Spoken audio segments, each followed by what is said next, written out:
Bu o'yinni farzandimga oldinroq bermaganimga afsuslandim. Chunki agarda siz ham farzandingiz gadjetli o'ynab, telefondan boshini ko'tarmasa, aynan shuni tayyorlab bersangiz 2 soat maza qilib bolanglar o'ynaydi, telefondan ham dam oladi.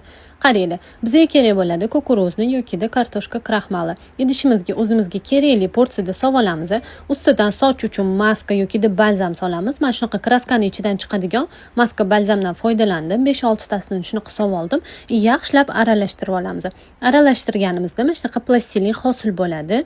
Qaranglar, buni o'ynagan sari bolalarning sensorniy melki motorikasi rivojlanadi. Tili kech chiqayotgan bolajonlar uchun ham juda ham foydali. Aytganimdek, sensorniy motorika, melki motorikalarni zo'r rivojlantirib beradi. Bu videoni mana shunaqa bolasi gadjetlardan boshini ko'tara olmaydigan ota-onalarga tashab qo'yinglar. Nafaqat bolalar, o'zingizlar ham bolalaringizga qo'shilishib, maza qilib o'ynasanglar bo'ladi. Videoni saqlanib qilib olinglar, yo'qotib qo'ymaslik uchun. Sahifamda bundan oldingi videolarimni ko'rsanglar, yana shunaqa bolalarga kerakli videolar qo'yganman.